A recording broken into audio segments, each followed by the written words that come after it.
Bonjour à tous, j'espère que vous allez bien. On se retrouve pour continuer notre exploration des nouveautés printanières, mais aujourd'hui je me suis dit qu'au lieu de les tester toute seule dans mon coin pour ensuite vous faire un retour, on allait découvrir tout ça ensemble. Alors j'ai juste ici les nouveaux blushs Bouncy de chez Rare Beauty, j'ai également craqué pour le nouveau mascara Too Faced. Je voulais absolument tester les nouveaux fards à paupières Glitch, donc la marque de Marion Caméléon, et j'ai aussi une excellente nouvelle pour les fans de la neige. Bref, on a un programme bien chargé qui nous attend, alors c'est parti. Alors avant toute chose, et pour bien préparer ma peau avant de passer à l'étape du maquillage, je vais tout d'abord vous montrer ma routine soin du moment et surtout vous parler d'une nouveauté qui m'a vraiment impressionnée chez Typologie. Je remercie d'ailleurs la marque de collaborer avec moi sur cette petite partie de la vidéo puisque j'ai une nouvelle offre exclusive à partager avec vous. Alors cette nouveauté, la voici, il s'agit du sérum Mieux Rides et Ridus. Alors je ne sais pas si vous l'avez déjà remarqué à travers mes vidéos, mais ça fait une éternité que je vous ai pas recommandé de contour des yeux.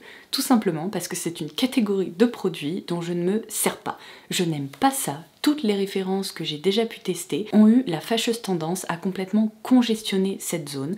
J'ai toujours trouvé les textures trop riches, trop grasses, trop épaisses, et donc c'est tout simplement un produit qui n'a jamais intégré ma routine soin. Alors autant vous dire que lorsque l'équipe de Typologie m'a présenté ces nouveautés 2025 et m'a proposé de tester en avant-première ce sérum pour le contour des yeux, j'y suis vraiment allée à reculons. Pour tout vous dire, j'étais convaincue qu'après mon test, j'allais leur dire que ce produit n'était tout simplement pas fait pour moi, et il m'a vraiment étonnée. Et évidemment vous vous en doutez, mais si je vous en parle aujourd'hui, c'est parce que c'est bien le seul produit pour le contour des yeux que j'ai réussi à adopter, et je m'en sers maintenant depuis un peu plus d'un mois. Alors gardez en tête qu'il s'applique normalement le soir, mais pour cette démo, je vais vous montrer comment il se présente. C'est une texture très fine qui pénètre en quelques secondes. On retrouve au cœur de la formule 0,1% de rétinoïdes ainsi que de l'acide hyaluronique. D'ailleurs c'est très important à préciser, mais il s'agit ici de rétinoïdes qui sont très doux et qui conviennent totalement aux peaux sensibles. Ils permettent de lutter contre les rides et ridules et ils sont donc associés à l'acide hyaluronique pour l'hydratation. L'avantage considérable de ces rétinoïdes doux, c'est qu'ils assurent une meilleure tolérance et également une efficacité longue durée. La marque a également effectué des tests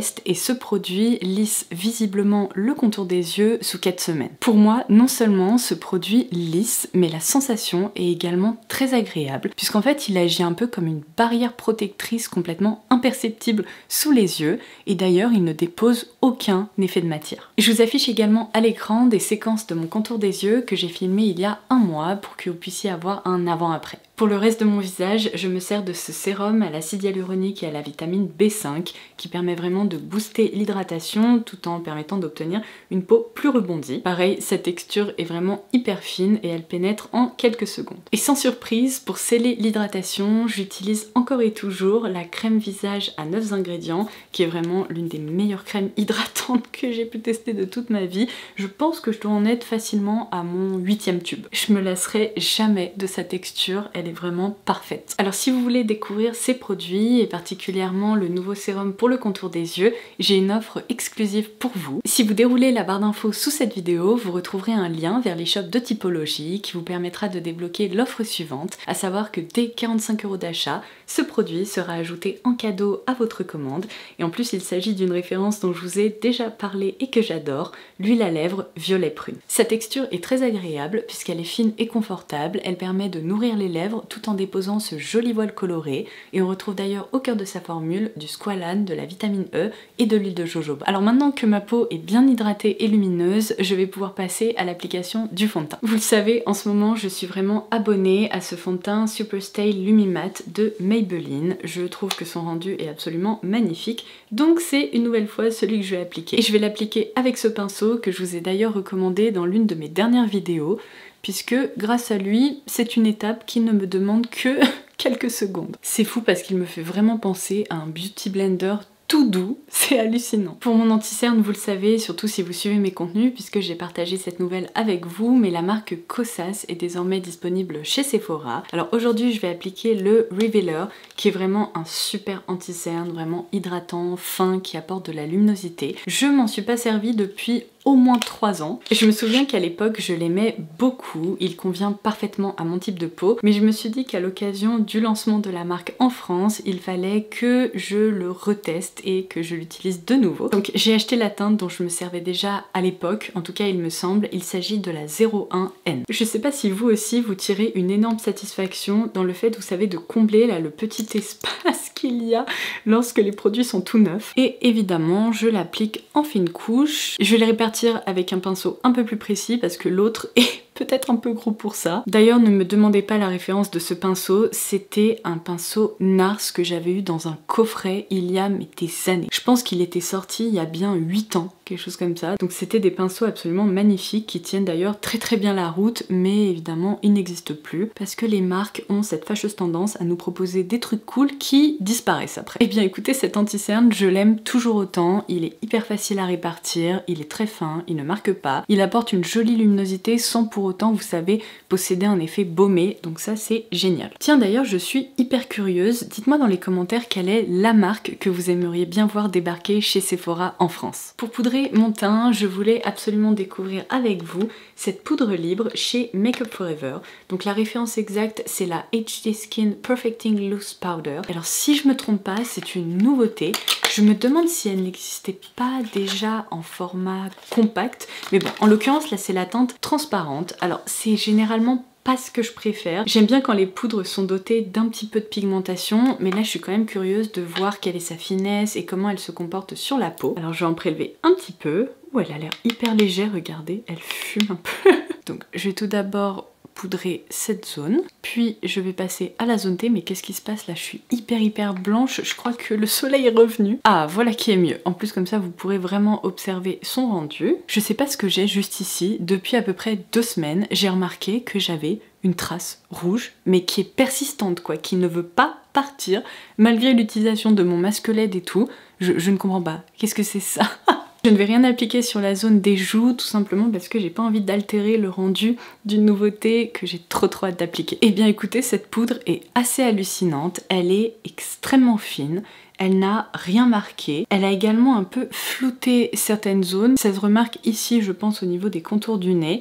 Alors par contre elle est très matifiante, j'ai hâte si vous voulez qu'elle se mélange un peu plus à ma peau et aux produits parce que c'est un petit peu trop mat pour moi, mais si vous avez une peau mixte à grasse, c'est sûrement une option qui devrait beaucoup vous plaire parce que waouh, elle a fait du bon travail. Alors pour les joues, j'imagine que vous en doutez, mais le produit que j'avais vraiment envie de découvrir avec vous, ce sont ces nouveaux blushs de chez Rare Beauty. Vous savez, c'est une marque qui s'est vraiment fait connaître pour ses blushs crème. Et là, ils viennent de lancer les blushs mat effet cocon, donc les matte bouncy blush. J'ai juste ici la teinte Hope. Et s'il s'appelle bouncy, c'est tout simplement parce qu'on est sur une texture de pâte à modeler et regardez, on peut vraiment un peu enfoncer son doigt à l'intérieur. Alors je suis assez curieuse de voir, ok, il s'agit vraiment d'une texture crème mais qui possède un ressenti un peu poudré comme ça sous le doigt. Et je pense que quand on va l'estomper, d'ailleurs la pigmentation est vraiment au rendez-vous, et bien cet effet poudré va vraiment ressortir. Donc je dois juste déterminer quelle est la teinte que je vais appliquer aujourd'hui. Donc ça c'est la Hope. C'est vrai que c'est hyper confortable. C'est pas cireux, c'est pas épais, il n'y a pas d'effet de matière. C'est juste comme une crème qui devient immédiatement poudrée. Alors ça c'est la teinte Happy. C'est un joli rose un peu moyen qui ressort de façon un petit peu plus intense sur peau. Bon, par contre ils m'ont l'air hyper lissants. Et la dernière teinte que j'ai sélectionnée pour aujourd'hui c'est la Thriving, mais j'ai également les autres teintes de la collection, donc dites-moi si ça vous intéresserait que je vous les swatch dans un format court par exemple. Celui-ci on va le prélever également. Ouf, ok, waouh, il est intense et je vais le déposer juste à côté. Oh mon dieu. Alors ça, je pense que si on n'a pas la main légère, on peut très vite courir à la catastrophe. Alors franchement, je dois dire qu'aujourd'hui, la teinte qui m'appelle, c'est la Hope, c'est ça? Donc c'est celle qu'on va appliquer. Vous pouvez compter sur moi pour ne pas me faire avoir parce que je ne connais que trop bien la pigmentation des blushs Rare Beauty, donc on va y aller vraiment mollo, quitte à en réappliquer pour obtenir un effet un peu plus intense. Alors entre nous, le seul truc un peu dommage, c'est qu'ils auraient pu intégrer un petit miroir dans le compact parce que là, bah, on peut pas appliquer le produit sans se munir justement d'un autre miroir. Regardez, j'en ai à peine prélevé et Les pigments se voient déjà. Bon, par contre, j'ai toujours adoré ces textures. Encore une fois, excusez-moi, hein, mais rien de neuf sous le soleil. C'est-à-dire qu'en K-Beauty, on retrouve ce genre de choses depuis des années. Je pense notamment au blush Juicy Peng, exactement dans ce format-là, dont les blushs Glow Play de MAC se sont inspirés. Alors la différence, si je me souviens bien, c'est que toutes ces options sont un peu bombées, tandis que là, on est sur une texture plate, mais évidemment le concept reste le même et la texture là de ce que je peux en voir c'est exactement la même chose. Alors par contre j'ai l'impression qu'une fois que ça a décidé de se fixer, ça ne bouge plus, donc vous avez intérêt à aller travailler assez rapidement. Mais franchement j'aime beaucoup le rendu, je confirme qu'ils sont mat. Il y a peut-être un tout petit effet satiné, mais j'ai du mal à me rendre compte si ce sont en fait mes produits teints en dessous qui provoquent ça ou si c'est vraiment le blush en tant que tel. Bon ça franchement je valide, j'aime énormément le rendu. En matière d'highlighter, aujourd'hui j'ai pensé à toutes les personnes qui ne sont pas hyper fans des textures baumées ou crémeuses et qui préfèrent se tourner vers les textures poudre, tout simplement parce que ces derniers temps j'ai testé énormément de stick highlighter, particulièrement chez Haus Labs ou encore les derniers chez L'Oréal Paris. Vous pouvez retrouver ces crash tests dans mes dernières vidéos, mais j'ai l'impression que ça fait hyper longtemps que je n'ai pas testé un highlighter poudre. Alors c'est exactement ce qu'on va faire aujourd'hui. Ce n'est pas une nouveauté à proprement parler, mais c'est une nouveauté pour moi puisque je n'ai encore jamais testé cette merveille. Donc c'est l'highlighter Divine Glow chez Pat McGrath. Non mais regardez-moi ces packaging, franchement on s'en lasse pas. Oh waouh, j'ai juste ici la teinte la plus claire et regardez-moi ça comme c'est beau. Non mais il est neuf et il brille déjà de mille feux. On n'a même pas besoin de passer le doigt dessus pour voir à quel point il va réfléchir la lumière. Pardon, qu'est-ce qui se passe? Oh waouh. Alors je vais vous dire un truc, c'est bien la première fois que je prélève un highlighter avec une opacité pareille. Parce que des highlighters intenses, ça j'en connais plein, il n'y a pas de souci, mais on dirait presque un fard à paupières là en fait. Donc je vais le diffuser juste ici. Ouh, ok, alors ça c'est impressionnant parce que regardez, l'opacité est en train justement de s'affiner pour créer quelque chose de angélique. C'est vraiment angélique. Ça joue complètement sur la transparence malgré la texture qu'on vient d'observer. Donc évidemment j'ai envie de voir ça sur le visage. Du coup je vais utiliser là, le petit bout de ce pinceau pour le diffuser de façon un petit peu plus précise. Et oui, c'est exactement ce que vous pensez. J'ai juste la flemme d'aller chercher un pinceau plus fin et me lever.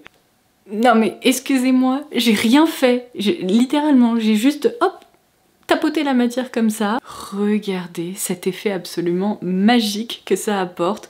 Ah non mais je le trouve trop beau. Évidemment, on va reproduire ça de l'autre côté. Non mais franchement, faut pas avoir la main trop lourde parce que... on peut presque obtenir un effet métallique. Mais l'avantage, c'est que si on le diffuse bien, le rendu reste hyper fin et joue sur un aspect un peu soyeux comme ça. Puisque je trouvais mon teint un peu trop mat, je vais également en appliquer par ici, un tout petit peu ici, pour encore une fois apporter un petit peu de dimension. Un petit peu là, bon il va falloir m'arrêter parce que sinon je vais en mettre partout. Bon bah voilà, je ne sais pas s'il fallait s'attendre à autre chose avec Pat McGrath, mais j'attendais quoi en fait pour me servir de ce produit tous les jours. Donc franchement, si vous êtes à la recherche d'un superbe highlighter en poudre, eh bien voici une nouvelle recommandation. Alors ça, j'avais vraiment trop hâte de les découvrir avec vous puisque Marion et sa team chez Glitch m'ont envoyé ces Liquid Bug qui sont des fards à paupières liquides. Alors ces trois-là possèdent un fini pailleté et il va falloir que je sélectionne la teinte que je vais appliquer aujourd'hui. Mais entre nous, il y en a une qui m'intrigue tout particulièrement puisque Marion en a beaucoup vanté ses mérites. Il s'agit du 2.16. Alors c'est celle que je vais commencer par swatcher. La particularité de ces petits fards à paupières liquides, c'est qu'elle indiquait qu'en fait comme ça, on pourrait se dire bon, ils sont un peu satinés, pas hyper pailletés, mais visiblement les paillettes se révèlent lorsqu'on manipule en fait la matière, qu'on commence à bien la travailler et l'estomper sur la paupière. J'adore le packaging. Il est hyper quali, on est vraiment sur de beaux petits objets. Et regardez, donc ça c'est vraiment une fois déposé avec l'applicateur. Et si je travaille un peu le fard, on va voir ce que ça va donner. Parce qu'évidemment c'est un peu comme ça qu'on l'applique sur la paupière. Ah non mais je vois tout à fait ce qu'elle disait concernant le fait que les paillettes se révèlent. Oh, c'est incroyable, mais incroyable. Regardez-moi ça. Ah ça c'est magique. Alors vous connaissez ma passion pour les fards comme ça, ultra lumineux, scintillants. C'est hyper beau parce qu'on n'est pas du tout sur des grosses paillettes. En fait ça joue sur plein de micro paillettes de plein de couleurs différentes pour justement réussir à obtenir un effet un peu voie lactée. Bon, je vous le dis direct, c'est la teinte que je vais appliquer aujourd'hui parce qu'elle m'a l'air incroyable. Pour le plaisir des yeux, je vais quand même vous swatcher les deux autres. Donc là, j'ai la Space Bar, qui est l'une des plus foncées, il me semble. Alors, l'effet est moins impressionnant parce que la base est tellement foncée, waouh, je m'attendais pas à ça, que les paillettes, si vous voulez, jouent un peu sur la transparence et elles essayent justement de ressortir de cette base. Mais quand même, vous voyez, on a un petit effet presque un peu kaki qui ressort, j'ai l'impression. Ah, voilà qui est mieux. Là, ça ressort vraiment plus. Donc ça me fait dire qu'il faut pas hésiter en fait à presque les frotter un peu pour révéler leur intensité. Et donc la dernière teinte c'est la Bug. Alors celui-ci c'est drôle parce que sa base, contrairement au précédent, joue vraiment sur la transparence. Vous voyez, il n'y a pas un effet ultra pigmenté et presque mat. Donc on retrouve pas vraiment cet effet voie lactée puisque c'est un peu plus léger. Alors voyons voir ce qu'il a dans le ventre. Donc on tapote comme ça tranquillement. Je pense que c'est pas un produit hyper difficile. Peut-être un peu plus avec les teintes plus foncées, mais là franchement, c'est facile comme bonjour. Alors faites ça délicatement évidemment, hein, parce qu'on est sur la paupière, mais franchement, juste en frottant un petit peu, ça fonctionne. Eh bien écoutez, c'est vraiment superbe, parce que contrairement à de nombreux fards dans cette catégorie que j'ai pu tester, qui sont un peu épais, qui marquent les ridules et tout, là ce n'est absolument pas le cas. C'est très sympa, franchement j'aime beaucoup et j'ai hâte de continuer à m'en servir. En matière de mascara, vous le savez si vous regardez mes vidéos, mes deux favoris de 2025 jusqu'à présent sont le Vertical Lift d'Armani qui est impressionnant. Sur mes cils assez courts et assez indisciplinés, il fait un boulot phénoménal, il ouvre mon regard. Dans la catégorie drugstore, celui qui m'a vraiment impressionné, c'est le Paradise Big Deal, que je vous ai déjà montré à plusieurs reprises également. Mais il y a un autre mascara qui fait beaucoup parler de lui, donc lors de mon dernier passage chez Sephora, j'ai décidé de craquer. Il s'agit du Ribbon Wrapped Lash de Too Faced. Et d'ailleurs, je vous avais teasé son lancement dans une vidéo Beauty News il y a des mois de ça. J'ai vu quelques démos qui étaient assez impressionnantes, mais le problème de ces démos, c'est qu'à chaque fois, j'ai l'impression que les filles ont des cils absolument parfaits, qui sont longs, qui sont bien coiffés, ce qui n'est évidemment pas du tout mon cas, donc voyons voir ce que ça donne sur une frange de cils plus que moyenne, voire même pas top du tout. Je me suis déjà recourbé les cils ce matin, mais c'est comme si je n'avais strictement rien fait, puisque il retombe en 2 temps 3 mouvements, donc on va les recourber de nouveau. Alors je ne sais pas si c'est une accumulation de matière au bout ou s'il y a des petits picots. Ah non, il y a des petits picots, presque en boule comme ça, qui permettent je pense d'aller attraper les cils par exemple en coin externe ou en coin interne. Elle a l'air assez souple. C'est assez étonnant parce que la texture est un peu sèche. Alors je sais pas si sèche c'est le bon mot, parce que comme vous pouvez le voir, elle est pas friable, il n'y a pas des petites miettes de mascara qui tombent, mais il n'y a pas du tout ce côté humide, un peu malléable. Au contraire, j'ai l'impression de travailler un mascara qui a peut-être déjà quelques semaines. Il a un petit peu tendance à coller quelques cils entre eux, mais ça me dérange pas trop dans le sens où il n'y a pas un effet patte d'araignée. C'est juste que pour les séparer, ça me demande un peu plus de travail. Alors voici ce que ça donne. Bon, il n'y a rien à dire, c'est évidemment 1000 fois plus joli de ce côté-là que juste ici. Les cils sont bien étirés, ils sont allongés. Je pense que dans tous les cas, je viens de vous citer un peu ses défauts principaux. Il ne surpasse pas le mascara Armani, ça c'est sûr. Sur ma frange de cils, je trouve que le rendu est plus joli. Je préfère également le rendu du Paradise Big Deal. Par contre, franchement, je pense qu'on peut le placer sur la 3e marche du podium, dans le sens où, niveau longueur et effet coiffé comme ça, un peu brossé, il fait du super boulot. Et voici le résultat final. J'aime vraiment cet aspect hyper étiré, bien coiffé, encore une fois.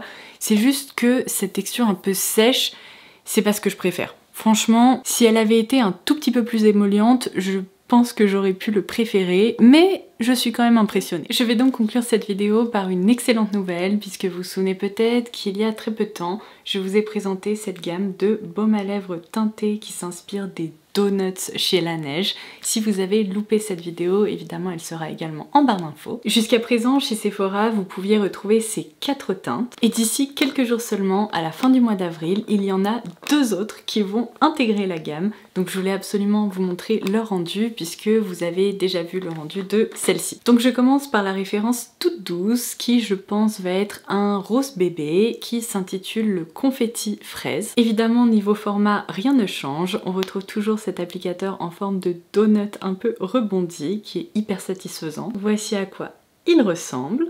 Niveau parfum, ça sent vraiment la crème à la fraise. Oh c'est très régressif.